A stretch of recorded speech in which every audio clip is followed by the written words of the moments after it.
여러분, 이 단어는요, 시험 문제 유형이 최대 두 문제예요. 알았죠? 화학 평형도 나올 수 있을 것 같지만 안 내는 경우가 대부분이고요. 낸다고 하더라도 간단하게 낼 거니까 뭐뭐 배울 거냐면 동적 평형에서는요, 제일 첫 번째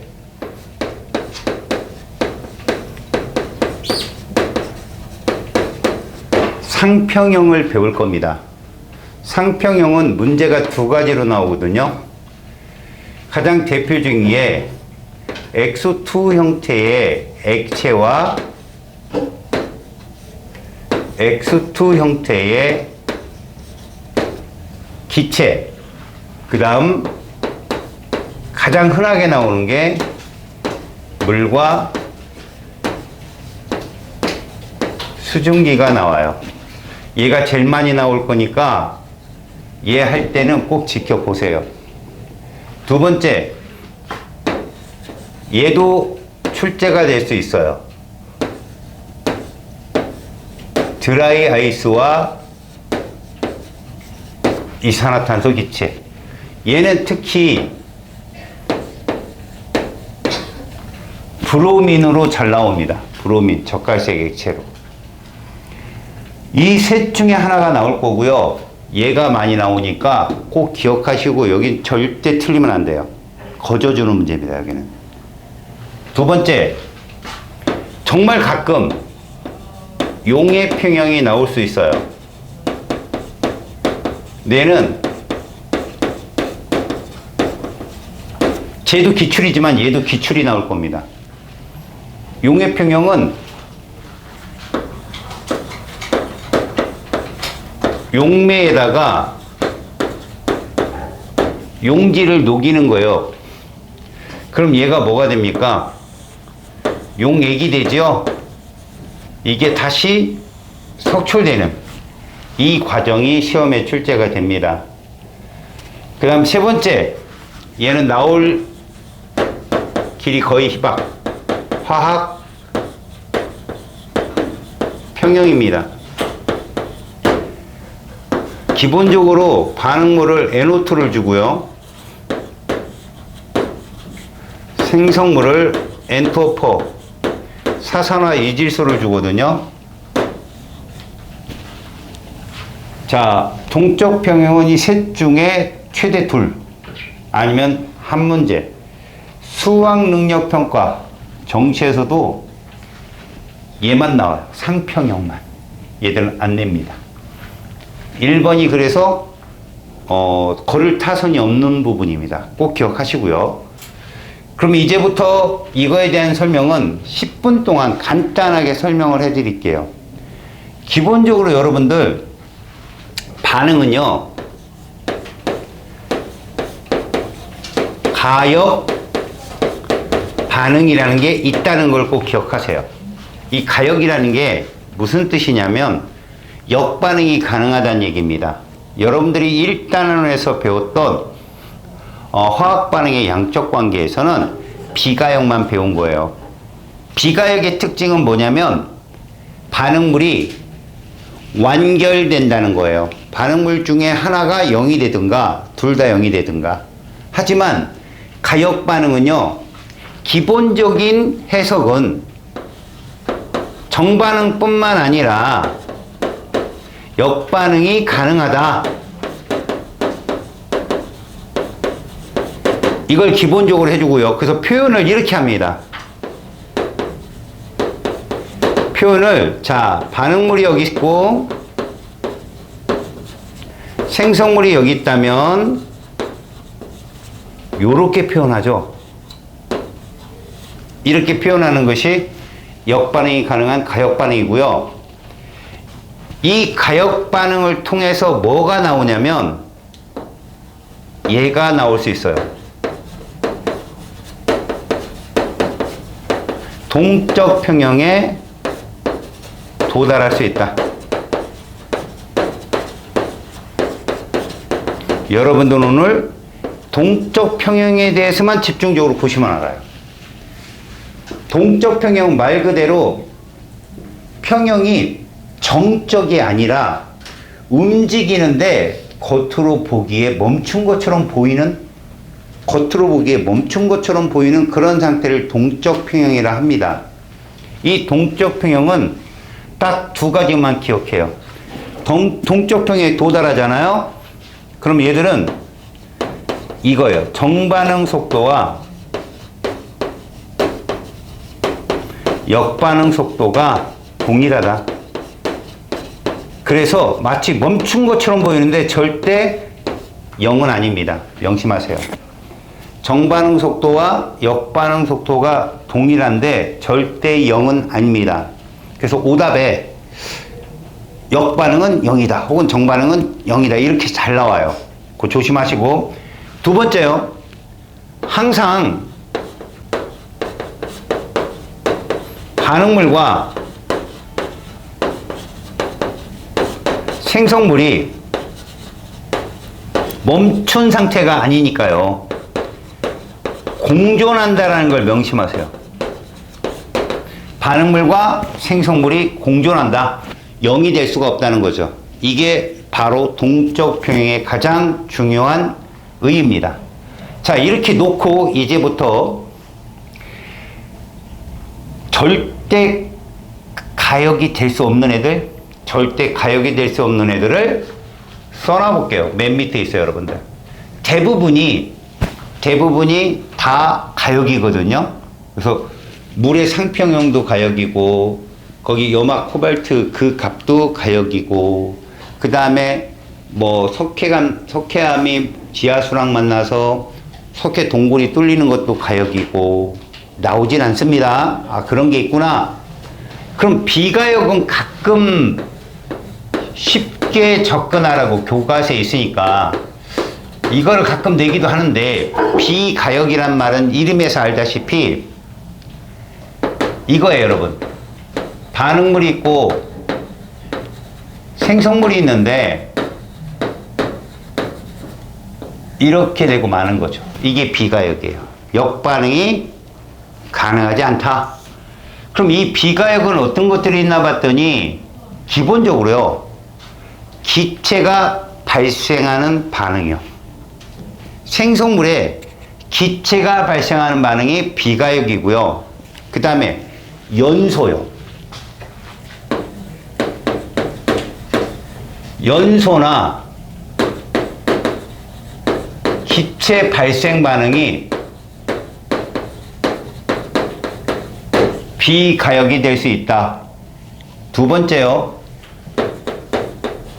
중화 반응이요. 기말고사 킬러. 물이 생성되는 겁니다. 물이 생성되는 중화 반응은 열이 굉장히 많이 발생하거든요. 중화열이 발생하는데 이 중화 반응 또한 비가역이고요. 침전 반응이요. 침전물이 생기는 반응도 앙금 생성 반응이라 해가지고 비가역입니다. 자, 나오진 않아요, 시험 문제. 근데 이게 왜 비가역인가는 알고 갑시다. 우리가 흔히들 이렇게 얘기합니다, 여러분. 잘 보세요. 동적 평형이 일어나는 원리예요. 저거는 여러분, 비문학이나 대학교 가면 나옵니다만, 여러분들이 이야기가 좀 그래도 편하게끔만 설명해 드릴게요. 원래 모든 물질들은 이렇게 상태가 있거나 얘들처럼 반응물, 생성물이 있거나 모든 물질의 형태로 존재를 하는데요. 고체가 액체로 가고 액체가 기체로 가고 점점점 이렇게 그냥 냅둬도 저절로 일어나는 반응이 있어요. 지금 상온에서 얼음을 밖에 갖다 놓잖아요. 그럼 얘는 어떻게 될까요? 녹겠죠. 나중에 어떻게 되겠어요? 증발하겠죠. 이런 걸 뭐라고 얘기하냐면 우리는 무질서도라고 얘기해요. 그래서 여러분들 비문학 지문에서 가장 많이 보는 엔트로피요. 알았어요? 비문학 지문에서도 나오기 때문에 제가 도움을 주는 겁니다.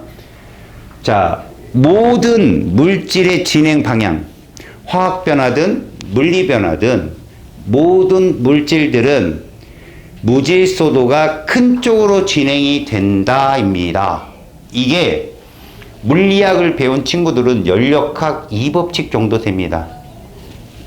무조건 확산. 이게 확산의 원리도 되죠. 무질소도가 큰 쪽으로 간다는 거죠. 그럼 어떠한 것든 우주도 마찬가지입니다. 무질소가 큰 쪽으로 간다. 이거를 열 쪽에서 뭐라고 얘기하냐면 고온이 활동이 굉장히 활발하죠. 그죠? 고온의 입자가 굉장히 활발하잖아요. 그게 온도가 낮은 쪽으로 자꾸 떨어진다는 거예요. 온도가 낮은 쪽으로 떨어지게 되면 무질소도가 막 한없이 막 커지는 방향 쪽으로 커지다 보면 온도가 떨어지거든요. 알았어요? 다시요. 입자들이 무질소가 큰 쪽으로 향하다 보면 에너지를 잃어요. 멀리 무한대까지 퍼지다 보면. 그러니까 고에너지를 가진 애가 저 에너지를 고온에서 저온으로 열이 이동하는 원리와 같은 겁니다. 그러면 이것만 일방적으로 있느냐? 아닙니다. 자, 무질소도가 커지는 방향으로 반응이 진행된다면 반대로 보세요. 선생님이 무슨 말 했냐면 3단원에서 이온 결합에서 에너지가 제일 낮은 데가 바로 이온 결합 에너지 그래프 본 적 있죠. 또 2단원에서 보어 전자 껍질 모형에 보면 원이 점점점 커집니다. 중심 핵을 중심으로 원이 점점점 커질 때 큰 원일수록 에너지가 높다. 작은 원일수록 에너지가 낮다. 그래서 화학은 에너지가 낮을수록 안정하다는 표현을 쓰거든요. 잘 봅시다. 이게 흡열이에요. 이게 흡열이고요. 흡열을 하게 되면 무질소도가 커지는 쪽으로 진행을 합니다. 근데 이게 에너지가 높은 쪽이잖아요. 근데 반대로 에너지적 안정도가 커지는 쪽으로 가려면 뭐를 해야 됩니까? 발열해야 돼요. 다시 말해서 동쪽 평형이란 무질소도 증가 방향과 에너지적 안정도 방향이 충돌을 일으켜서 그 세기가 비슷한 경향을 이룰 때까지 이동하는 걸 동쪽 평형이라 하고요. 그 세기가 비슷한 거에 도달한 것이 동쪽 평형입니다. 이거 한번 보세요, 여러분. 이 앞에 개수가 입자수입니다, 여러분. 얘는 2고 얘는 1이에요.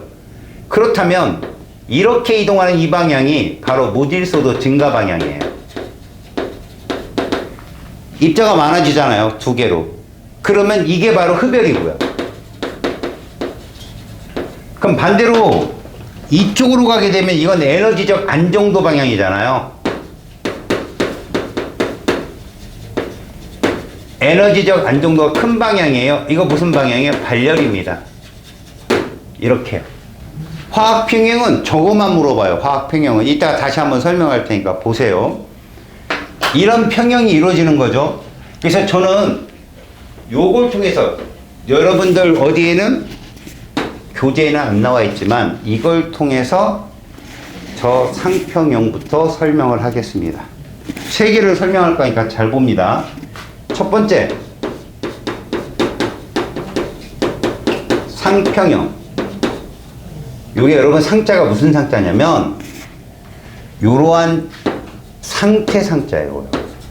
고체, 액체, 기체의 상을 말합니다. 알았죠? 그럼 상평형이란 적어도 두 개의 상태가 평형을 이루고 있는 모양이에요. 그래서 아까 제가 뭐라고 했습니까? 액체와 기체 등가, 마찬가지로 액체와 기체 등가, 물질은 상관없어요. 고체와 기체 등가. 자, 여기 뭐가 빠졌어요? 고체와 액체가 빠졌죠. 걔는 시험에 내기가 애매합니다. 그래서 액체하고 고체는 안 내요. 물하고 얼음은 안 냅니다. 다 기체가 끼어 있어요. 승화이거나 아니면 저기에 보면 기화, 액화이거나. 얘들 둘 다 승화잖아요. 하지만 우리가 굳이 말한다면 보세요. 이 방향은 무엇일까요? 바로 무질소도 증가 방향이에요. 저 방향이. 맞죠? 활발해지잖아요. 그러면 이건 무슨 방향일까요? 발열에 해당되는 에너지적 안정도 방향이 되는 거죠. 아시겠습니까? 여기도 한번 해봅시다. 보세요. 물에다가 저 설탕을 녹여요, 여러분. 설탕은 덩어리예요. 얘가 물에 녹으면 무질서도 어떻게 될까요? 늘어나겠죠? 용액이 되는 과정이 무질서도 증가 방향이 되고요. 그럼 그렇게 녹기만 하는 게 아니라 반대로 설탕으로 달려드는 경우도 있습니다. 석출된다고 그러죠. 저거는 에너지적 안정도 방향. 이 두 가지 방향의 충돌을 일으키는 것이 상평형입니다. 그래서 그 상평형에 대해서 원리는 선생님이 충분히 설명했고, 니들은 데이터만 분석하는 문제만 나와요. 보세요, 먼저. 자, 우리가 이 상평형 실험을 하려면 일단 이게 필요해요.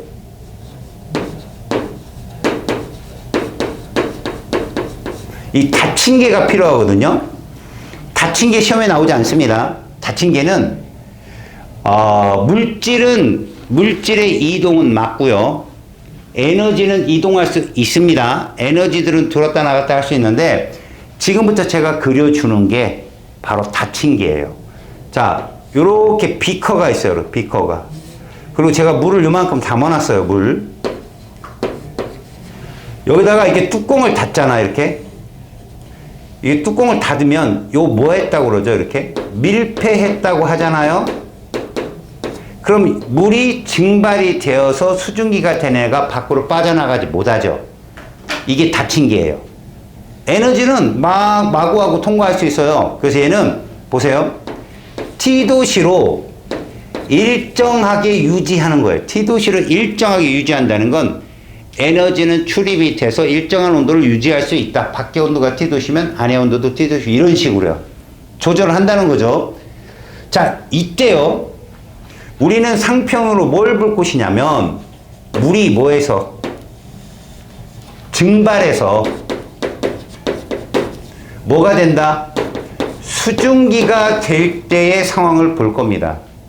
이거 무질서도가 증가 방향이잖아요. 그럼 얘는 반대로 얘도 일어날 수 있어요. 이걸 응축이라고 하거든요. 화학적인 용어로는 액화라는 말이 있지만 지구과학적인 말을 써요. 응축. 알았어요? 더 지학적인 발언은 응결. 아시겠어요? 액화된 물질이 만들어지는 거죠. 자, 이 상황에서 여러분들이 알고 있어야 될 게 있습니다. 전제 조건이에요.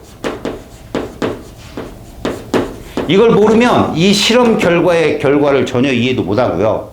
문제도 못 풀어요. 전제 조건이 뭐냐면 온도가 일정하잖아요. 얘만 그래요. 이 실험만 그래요. 온도가 일정하면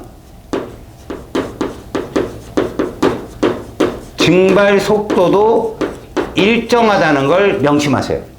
온도가 일정하면 단위 시간당 면적 안에서 수증기가 되는 그 입자수도 일정합니다. 그래서 저는 그걸 무질서도 증가 방향을 잘 빨간색으로 표현했으니까 이렇게 표현할게요, 선생님이. 이게 증발 속도라고 보시면 돼요. 여기까지 됐죠? 자, 화살표가 3개로 표현했습니다. 그럼 이 화살표는 실험이 끝날 때까지 다 3개인 거예요. 아셨어요? 그래서 이걸 요렇게 해봅시다.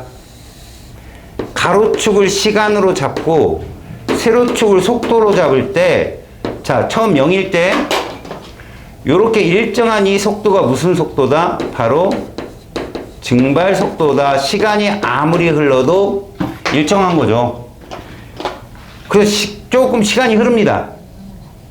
이제 이 시간 중간의 시간 과정을 그려줄게요. 물의 높이가 좀 줄겠죠? 왜? 증발이 일어났을 거니까. 증발 속도는 이렇게 3개로 일정한데 뭐가 오냐면 얘가 나타나기 시작해요. 이렇게. 왜요? 원래 처음에는 수증기가 하나도 없었는데 이제 좀 생겼잖아요. 이렇게. 좀 생겼잖아요.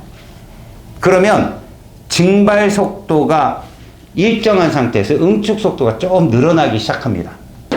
이 응축의 속도가 조금씩 늘어나죠. 그리고선 뭐라고 해주냐면 여러분들 문제에서 이 말이 꼭 들어와요. 충분한 시간이 흐른 후 이러면 매우 오랜 동안 얘를 놔뒀다는 얘기예요. 그러면 온도가 T도시로 계속 일정하잖아요. 그런 상태라면 얘는 물의 높이가 거의 여기까지 같죠. 그리고 이 안에는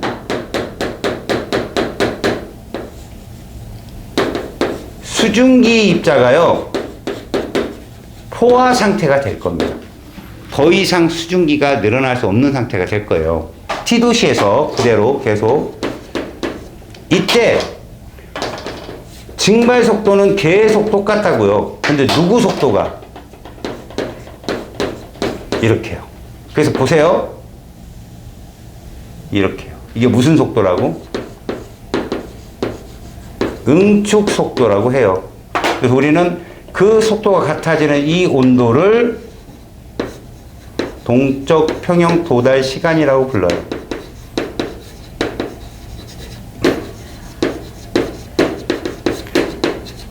자, 여러분 이거를 잘 봅니다. 이제 제가 이렇게 빗금을 친 부분 보이죠? 여기 빗금을 친 이 부분이 시험에 정말 많이 나와요. 이 빗금 친 부분 0에서 동쪽 평형 도달 시간 그 사이에 일어나는 일들. 자, 이 사이에서 잘 봅니다. 물입자는요 갈수록 감소를 합니다. 맞아 안 맞아? 맞죠? 물의 높이가 줄잖아요. 그런데 누구 입자는 증가하죠? 수증기 입자 수는 어때요? 증가하잖아. 이렇게 이해 갔어요? 물 입자 수는 감소하는데 수증기 입자 수는 증가합니다. 반대로 말할까요? 물과 수증기 입자 합친 게 H2O 입자 수는 일정할 거 아니에요. 맞죠? 그 다음 봅니다. 속도적인 측면이에요. 속도. 증발 속도 어때요? 여러분 위에서 봤잖아. 일정합니다. 응축 속도 어때요? 증가합니다. 근데 이 응축 속도, 다시 말해서 역반응의 속도는 절대 정반응 속도보단 빨라지지 못해요. 명심하세요. 절대 정반응 속도보단 빨라질 수 없다. 그러면 시험 문제에 얘하고 얘하고 묶어서 잘 나오고요. 얘하고 얘하고 묶어서 시험에 잘 냅니다. 어떻게 묶냐고요? 그건 출제자 마음이에요. 묶어볼까요? 이런 거죠. 자, H2O L분의 H2O G 값은 0에서 여기 T라고 할까요? 이 구간 동안에 어떻게 될까요? 증가죠. 당연히 분모는 줄고 분자는 느니까. 근데 이걸 바꿔보면 여기다 G를 놓고 여기다 L을 놓으면 감소가 답이에요. 뭔 말인지 알겠어요? 감소가 답이라고요. 그 다음에 또 뭐도 나오냐면 분모를 응축 속도를 놓는 거예요. 분자를 증발 속도를 놓는 거죠. 그럼 O에서 T 구간 동안 가면서 분모는 계속 늘겠죠. 분자는 그대로고요. 감소가 답이에요. 이렇게요. 이렇게 시험 문제 많이 냅니다. 조심하시면 돼요. 아셨어요? 저 밑에 있는 내용을 저 위에 있는 응용값으로 풀었을 때 이해가 되면 된다고. 여기까지 됐냐? 오케이? 자, 결국 봐봐요. 이렇게 물하고 그 다음에 수증기에 대한 관계를 물어봤는데 이 물 대신에 브로민 액체가 들어갈 수도 있고 수증기 대신에 브로민 기체가 들어갈 수도 있습니다. 두 번째, 물이 아니라 드라이 아이스를 놓고 이산화탄소 기체 사이에 그 관계를 물어볼 수도 있다는 거죠. 아셨어요? 그러나 어떠한 반응물을 놓든 이것은 절대적인 조건이에요. 그게 브로민이 됐던 드라이 아이스가 됐던 정반응 속도는 온도가 일정하면 일정하다. 거기 써 있습니다. 그러나 미리 알아두시고 문제를 접근하시기 바랍니다. 여기까지만요. 요거는 됐죠? 이제 두 번째 용해 평형을 보여드릴게요.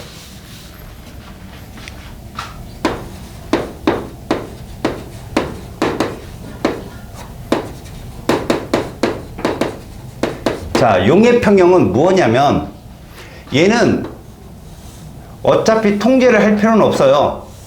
물론 얘는 줘야죠. 이거 왜 온도를 일정하게 놓나 잘 보세요. 용매를 일정량을 놓고 여기다가 이렇게 예를 들어서 얘를 녹이는 거죠. 설탕을 녹입시다. 이온 결합은 조금 복잡하니까 설탕을 녹일게요. 설탕을 녹입니다. 그러면 전제 조건에서 얘는 똑같습니다. 온도가 일정하면 정반응 속도는 일정하다. 그럼 무슨 얘기냐? 이런 거죠. 설탕과 물이 반응해서 무엇이 될 겁니까? 설탕물이 될 거 아니에요. 이 용액입니다. 이거의 속도가 뭐가 증가하는 속도? 무질서도가 증가하는 속도죠. 그러면 얘가 가만 냅둬도 일어난다는 겁니다.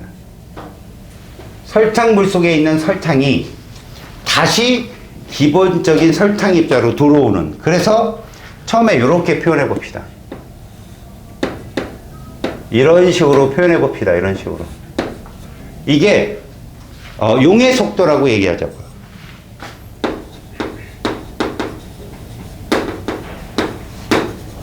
근데 이 중요한 게 여러분, 쟤는 이렇게 그래프로 못 나타내요.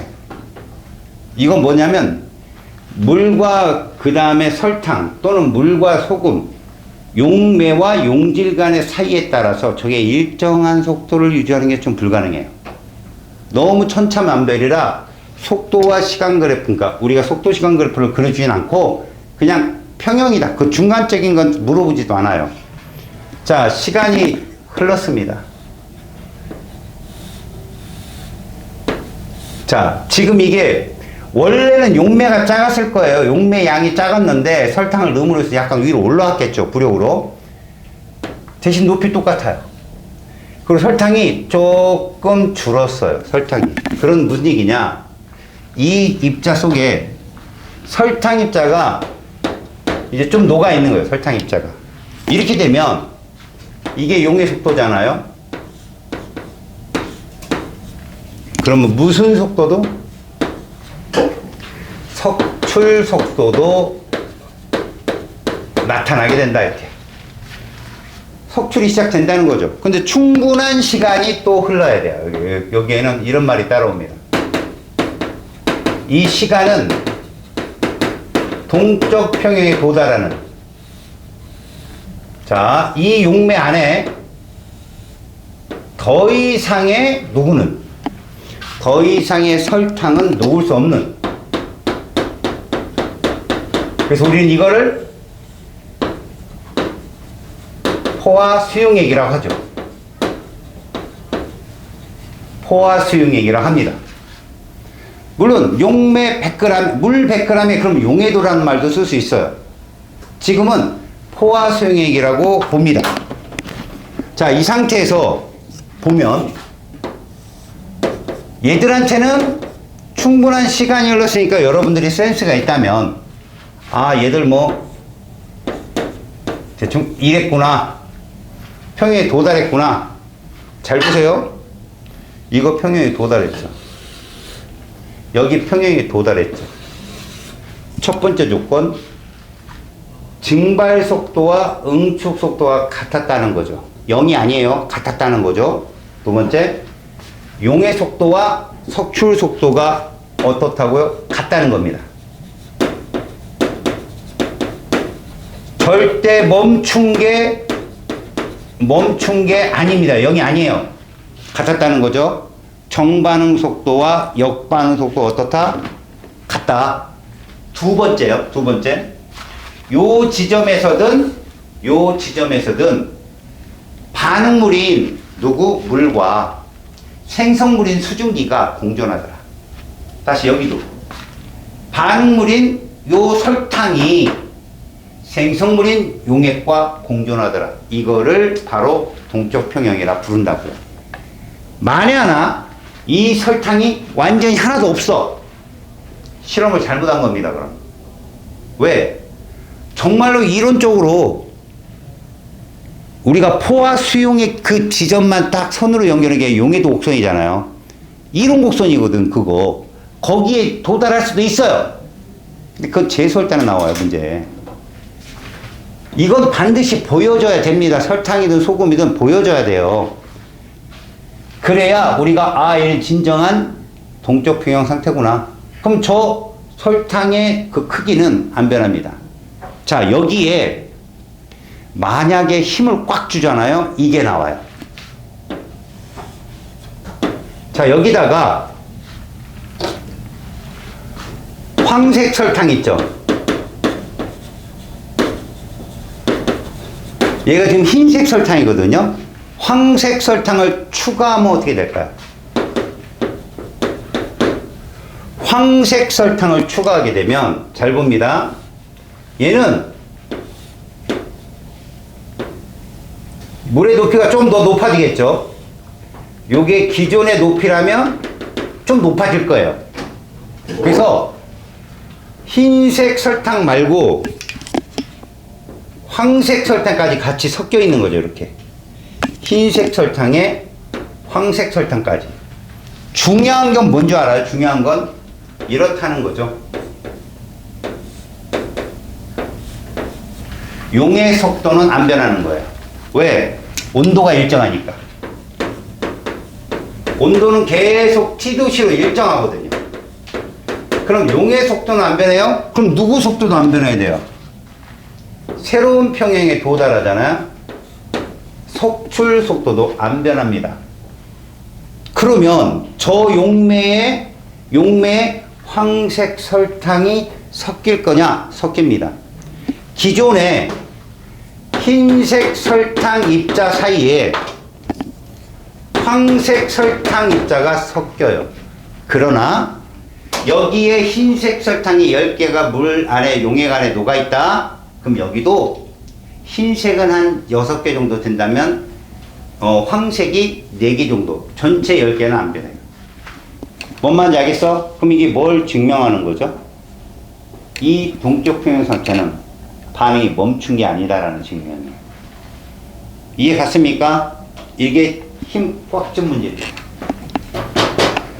더 이상 안 나오니까 거기에 염화나트륨 같은 경우라면 황색 설탕의 조건으로 나트륨 23짜리 이온을 미리 녹여놓은 다음에 24짜리 이온을 집어넣는, 그러니까 NaCl을 다른 24짜리로 바꿔서 이 수용액 안에 나트륨 이온수가 변하느냐? 안 변합니다. 23짜리가 기존에 10개 있었으면 Cl도 10개 있어요. 근데 Na24짜리 NaCl을 집어넣으면요 23짜리 24짜리가 섞여요. 근데 전체 10개는 안 변해요. 물론 염화이온도 10개로 그대로고요. 아셨습니까? 자, 그 다음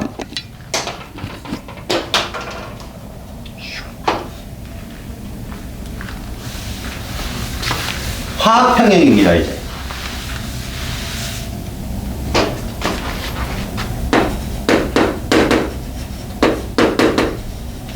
화학평형은 학교 선생님들도 설명을 하니까 해주긴 하지만 제가 말하는 것만 나와요. 잘 보세요. 화학평형은 여러분 지금까지 봤던 용해평형이나 상평형 같은 물리적 평형과는 좀 달라요. 일단 얘들은요 반응물이 있잖아요. 이걸 우리가 정반응 속도라고 얘기해요. 그리고 이거를 역반응이라고 얘기합니다. 당연히.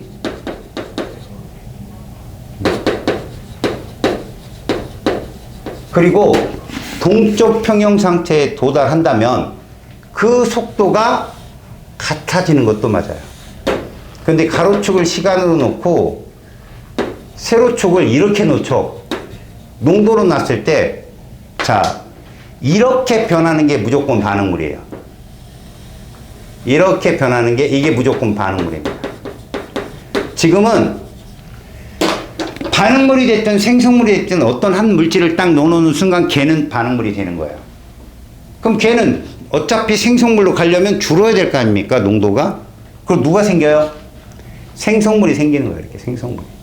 이런 식으로 생기는 거예요. 이게 생성물이에요. 이때 요게 늘어난 얘 값이죠. 농도 변화. 이거 생성물의 농도 변화잖아요. 생성물의 변화량, 농도 변화량. 그럼 이건 뭘까요? 이건 반응물의 농도 변화량이잖아요. 이 둘의 비율이 계수비예요. 이 둘의 비율이 계수비라고요. 다시 말해서 제가 여기다가 이 NO2, N2O4 얘가 이산화질소 적갈색입니다. 색깔이. 얘가 사산화 이질소 무색이에요. 무색. 이 반응식을 놓고 본다면 시간당 농도 변화를 보잖아요. 초기 농도를 얘를 제가 한 5라고 놓을게요. 5 이렇게 5라고 놓으면 얘가 시간이 지나면서 줄어요. 그러다가 여기 가서 얼마가 되느냐? 1이 되는 거죠. 1. 이게 NO2예요.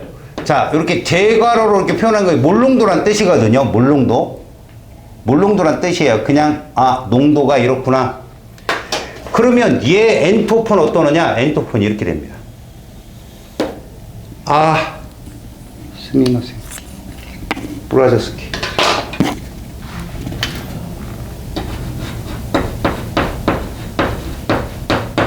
이렇게요. 그럼 여기 값이 얼마인가 봤더니 2래요. 이렇게 되면 봅니다. 반응물은 얼마 줄었어요? 4 감소했고요. 생성물은 얼마 늘었어요? 2 늘었죠? 이게 계수 B라고요.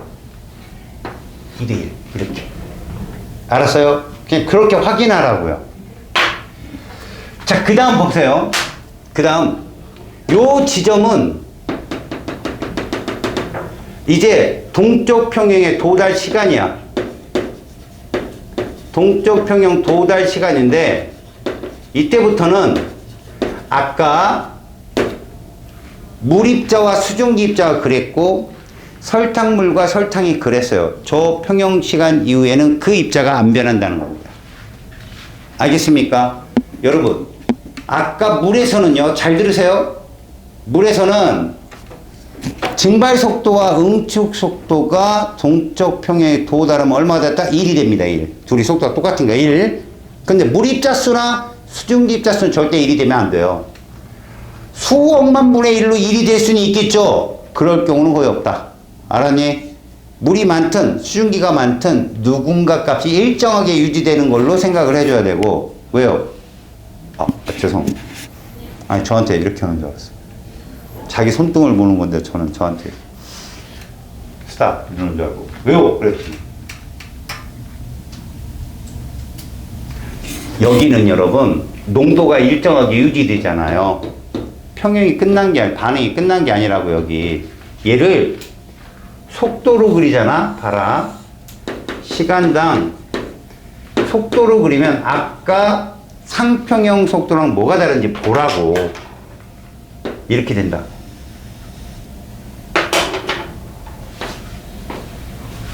그래서 예를 들어서 얘가 평형이다. 그러면 얘도 이렇게 도달 시간이 똑같습니다. 위에 게 정반응 속도고요. 아래 게 역반응 속도입니다. 선생님, 얘는 왜 정반응 속도가 변하나요? 화학 반응에서 속도는 농도에 비례하기 때문에 농도가 줄면 속도도 줄어요. 근데 동일한 점이 하나 있어요. 앞서 배웠던 상평형이나 용해평형이나 지금이나 절대 역반응의 속도는 정반응 속도보다 빠를 수 없다예요. 그리고 이렇게 도달하면 0이 아니다라는 거 명심하시고요. 아셨어요? 요게 바로 전부입니다. 그럼 시험에 출제되는 게 뭐냐? 여기 잘 보세요, 이제. 이게 시험에 출제됩니다, 여러분. 자, 여기다가 제가 시험관을 갖다 놔요. NO2 기체만 있는 거예요. 그러면 얘가 젓갈색을 띌 겁니다. 젓갈색을 띌 거예요. 젓갈색을 띱니다. 젓갈색을 띠겠죠? 근데 보세요. 충분한 시간이 이렇게 써주면 이거 동쪽 평형에 도달했다는 얘기예요. 이때부터 여기는 보세요. 이 시험관 내부에는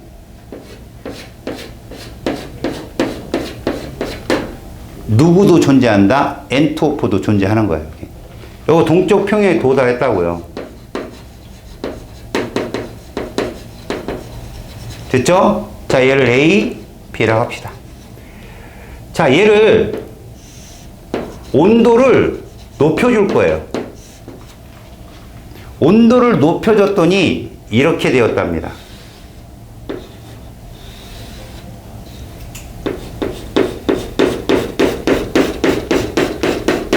온도를 높여줬더니 이렇게 됐대요. 얘보다 C가 진해요. 여러분, A, B, C의 진하기 비교는 이렇게 보면 돼요. NO2가 많은 게 더 진하겠죠? B보다는 C가 더 진해요. 왜 그런가 보세요. 온도를 높이면 무질서도가 어떤 쪽으로 간다? 증가하는 쪽으로 간 거 배웠어요, 아까. 고체가 액체, 액체가 기체로. 이게 일어난다고요. 온도 높이면. 흡열이잖아요. 그래서 더 진해집니다. 알았습니까? NO2 농도는요, B보다는 C가 많아요. 물론, A가 제일 많고요. A는 애초에 처음 상태니까. 온도를 낮추잖아요? 온도를 낮추게 되면 이 반응이 일어나죠. 정반응. 에너지적 안정도가 커진다고요. 그래서 얘가 시험관이 이렇게 있다면 색깔이 흐려지게 되겠죠.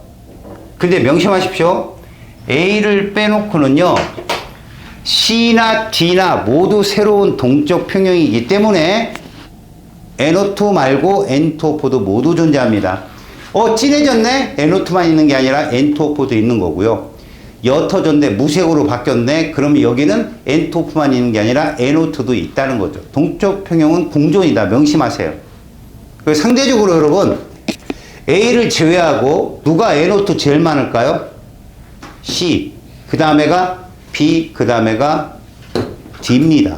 알았어요? 어디든 다 있다는 거 명심하시라고. 알겠니?